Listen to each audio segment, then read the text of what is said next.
maak nie saak waarvoor ons bid nie, God is besig om te werk. Nou ja, ons gaan vandag afskop met 'n opwindende reeks oor die boek van Hebreërs. Nou, Hebreërs is 13 hoofstukke, so ek kan julle letterlik die hele jaar besig hou met hierdie boek.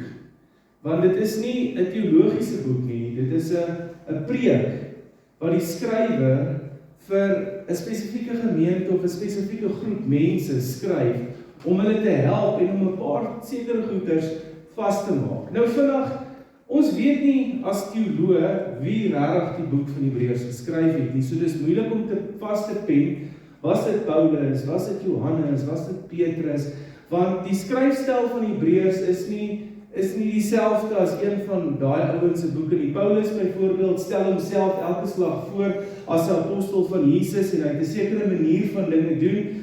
Die skrywer van Hebreërs doen dit glad nie. Maar wat ons wel kan vasstel is, ons weet die boek van Hebreërs is heel moontlik geskryf vir 'n groep Jode wat Christene geword het, want die boek fokus op baie temas wat Jode mee sou gesukkel het, wat nou Christene geword het, en so ook is hierdie boek so relevant vir ons vandag, want hierdie boek lê baie goeders vas, wat ons as 'n gemeenskap en as 'n, wat noem jy dit, 'n samelewing, as 'n geloofsgroep mee sukkel. Nou, ek gaan sommer net begin, en vandag is regtig net 'n introduction of 'n bekendstelling van waaroor die boek gaan, en dit gaan 'n paar waarhede vasmaak vandag, en dan gaan ons bietjie dieper in hulle ingaan elke week. En daar's baie wat in hierdie boek is wat jou gaan help om 'n vol lewe te leef, 'n lewe van oorwinning te leef, 'n lewe wat jy weet wie jy is.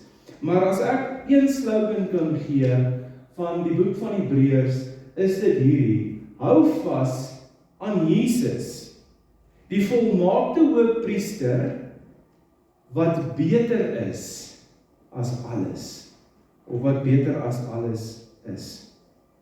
Gaan dit weer sê, hou vas aan Jesus. Die hele boek van Hebreërs sê vir ons om vas te hou aan Jesus, die volmaakte hoëpriester, en ons gaan mooi ontdek presies wat die implikasie van daai woord hoëpriester is, wanneer ons 'n bietjie dieper in dit gaan. En dan sê hy, Jesus is beter as alles. En ek kan net hier amen sê, want dit is waaroor alles gaan. Oor Jesus wat ons hoëpriester is, en hy is beter as alles. Amen. Amen. Die woord sê hy oorwin. Die woord sê hy het vir ons sondes gesterf aan 'n kruis. Die woord sê hy het honderde duisende goed gedoen vir ons. So hy is eintlik maar beter as alles. As ons kyk na alles wat in die wêreld op hierdie stadium aan die gang is, Jesus is sterker as dit. Jesus is die oorwinnaar. As ons kyk na wat tension, die spanning wat daar nou weer in die Midde-Ooste is, Iran en Amerika wat nou weer mekaar wil skiet en sê, wiese wapens is groter as die volk, Jesus het klaar gewen. As ons kyk na Islam wat besig is om te probeer die wêreld oorneem, wat leiers in posisies sit op hierdie stadium in Londen, in New York, waar ook al, Jesus is groter as hulle. Jesus het klaar gewen.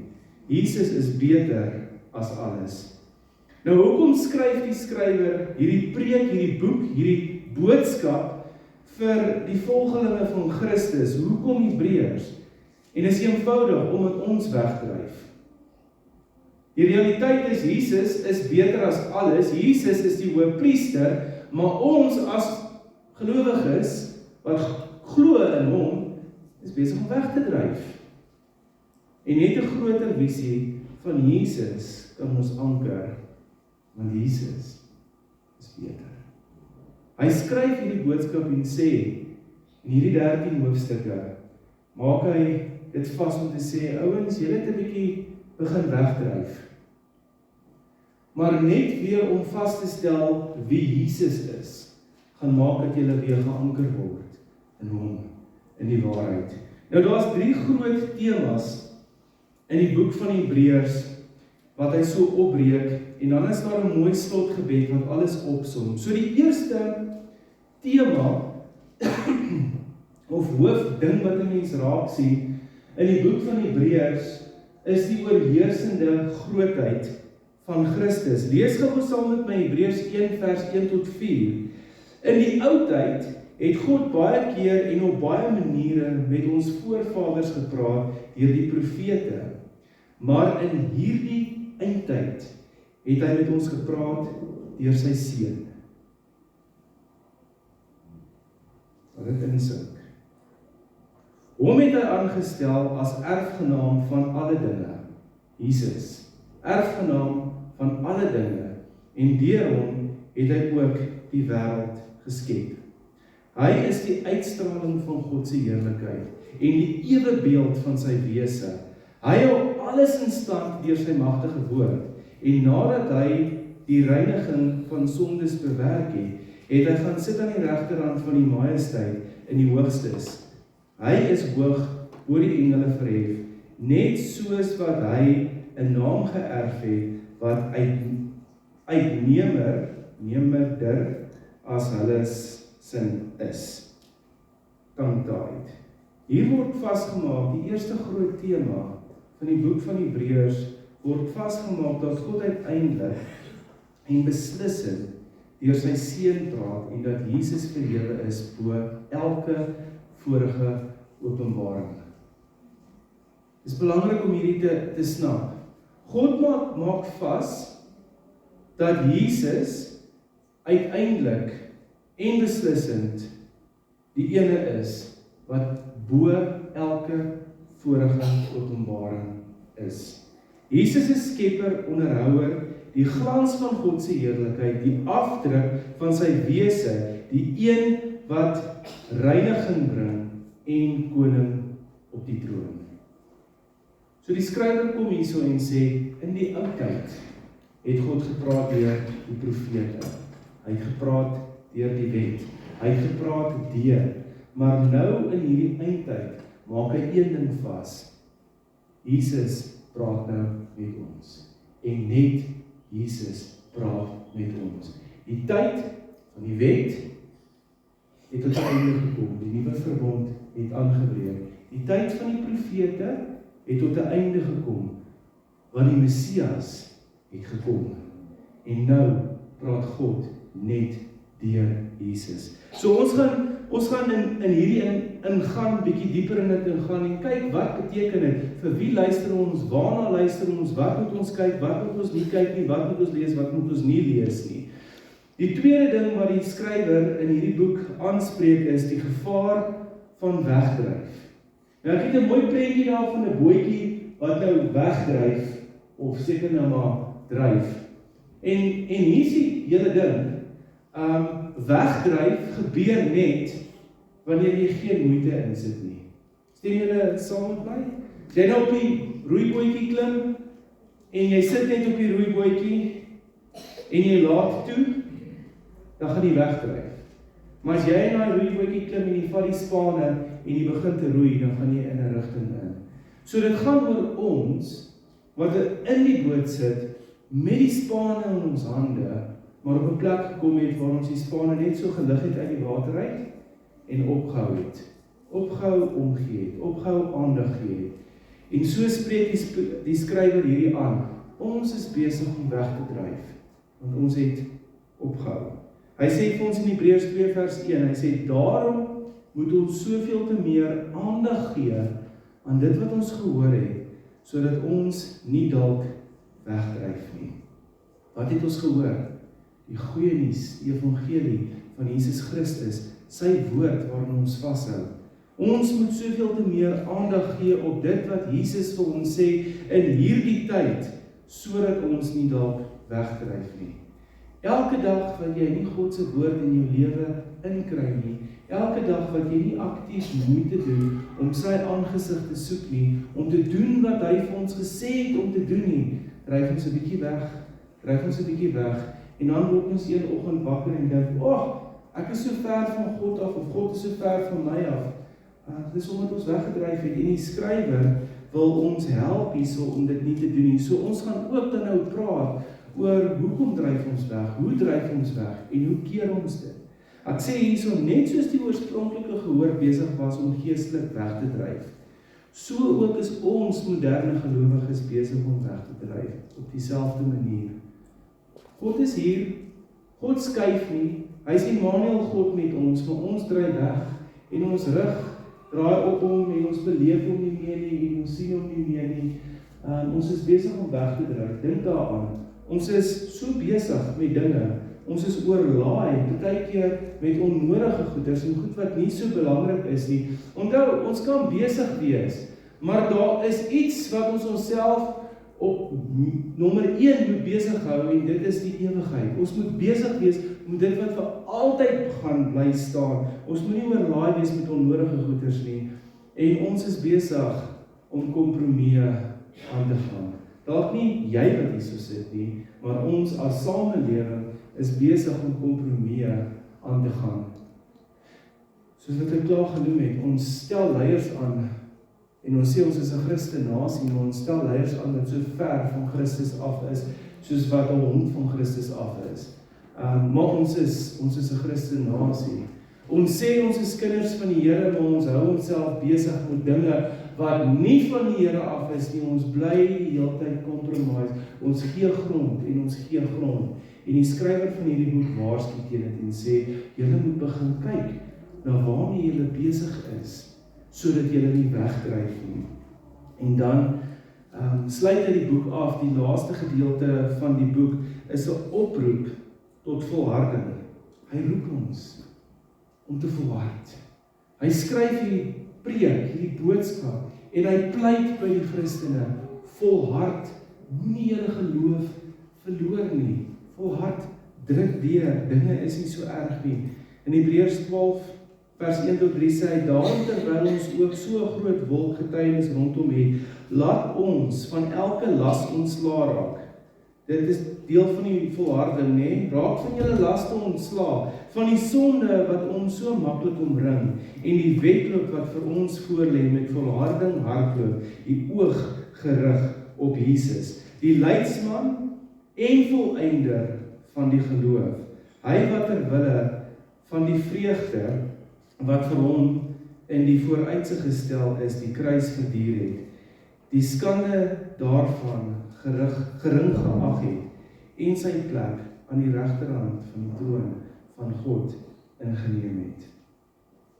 Dink aan inderdaad aan hom, wat so 'n vyhandigheid van die kant van sondaars teen hom verduur het, sodat julle nie geestelik nog raak en uitsak nie. Hy roep ons hierso om te volhard, om die dinge van die wêreld te los. Ons noem dit sonde. Alles wat nie die wil van God is nie, te los. Ons oë te fokus op Jesus. Jesus wat nie halfpad deur sy wedloop opgehou het en gesê het, ek kan nie hierdie doen nie. Hy het dit eintlik deurgesien. En die skrywer roep ons hierso om soos Jesus te volhard en aan te hou tot op die einde, soos wat Jesus gedoen het. Die skrywer nooi ons uit om ons oë gefestig te hou op Jesus, om te hardloop met volharding en om nie moeg te word nie. Weet julle, dis vir my so interessant as ek kyk na die mens, die samestelling van die mens en dit wat hy hier aanspreek.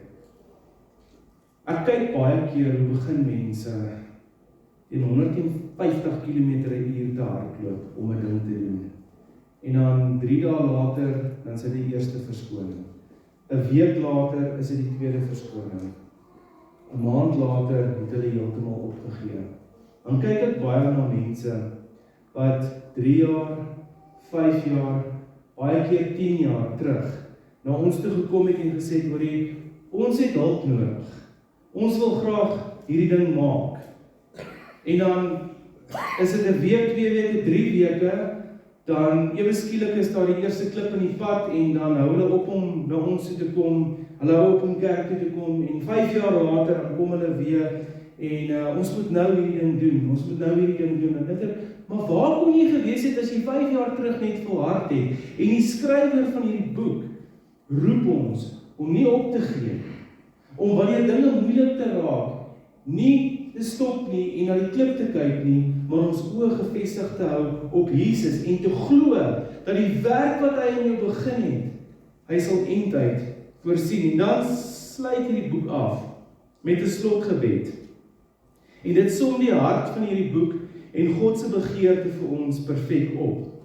Hy sê in Hebreërs 13 vers 20 tot 21, en mag die God van vrede, wat die groot herder van die skape, ons Here Jesus, uit die dood uitgelei het, deur die bloed van die ewige verbond, julle toerus met alles wat goed is. Dit is God se hart, om vir ons alles te gee, wat goed is, deur Jesus Christus, sodat julle sy wil kan doen. Dit is God se begeerte, dit is God se hart, dat ons ook sy wil doen, terwyl hy in ons dit doen, wat voor hom welbehaaglik is, mooi is, deur Jesus Christus, aan wie die heerlikheid behoort, vir ewig en ewig.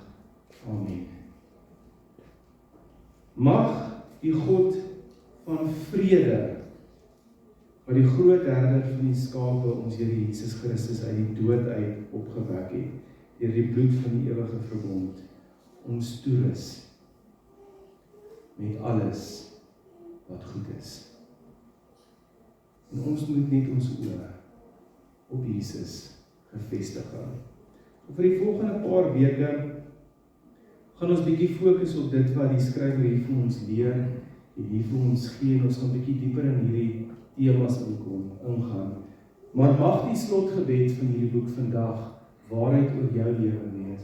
Mag hy jou vrede gee en toerus met alles wat goed is, deur die bloed van Jesus Christus, die oorwinnaar, die Messias, die een wat sit in die regterhand van God, die weg, die waarheid en die lewe. Amen. Nou wil ek ons as gemeente uitnooi om 'n oomblik te vat en te glo en te vertrou vir reën. Ek dink almal wat hier so sit besef dit is droog, en almal wat hier so sit weet ons het so reën nodig. Dan word ek vanoggend wakker en ek sien die wolke hier so tussen die berge deurkom en sê ek, Here, hoe nice sal dit nie wees as ons nou bid vir reën en dit begin te reën terwyl die kerk aan die gang is nie. Maar ons kan die Here vertrou vir dit. Ek wil graag vir ons 'n vers lees, Sagaria 10 vers 1. Wat sê, vra vir die Here reën in die tyd van die laat reëns. Die Here wat die donderwolke maak, sal vir hulle stortreën gee en vir die mens groen plante in die veld. En dit weer vir ons lees. Vra vir die Here reën in die tyd van die laat reëns. Die Here wat die donderwolke maak, sal vir hulle stortreën gee en vir die mens groen plante in die veld. So Here, vandag kom ons en ons vra vir U vir reën. U woord sê, ons mag U vra want U is 'n goeie Pa en U sal nie vir ons klippe gee nie, U sal nie vir ons goed gee wat nie van U af is nie. So Here, vandag kom ons en ons vra, sal U donderwolke oopmaak en reën op ons land laat val. En mag die reën wat val die natuur genees, die natuur voed. Dit wat bruin is, groen maak. Dit wat wit is en swart gebrand is, weer groen maak. Here, ons kyk nie vas aan die realiteite van wat ons sien nie, ons kyk vas in 'n groter realiteit, U wat Jesus Christus is God, wat soewerein is, ons kyk vas aan U, en ons kyk mis die omstandighede wat ons baie keer onderkry. Here, ons sing liedjies wat sê, U doen wonderwerke, ons sê, U het ons nog nooit in die steek gelaat nie, so vandag kom ons en ons spreek daardie waarheid om te sê, U het ons nog nooit in die steek gelaat nie, U is die voorsiener, en vandag vra ons, Here Jesus Christus, sal U die vloedhekke van die hemel oopmaak, en vir ons reën bring. En nie net water nie, maar geestelike lewe.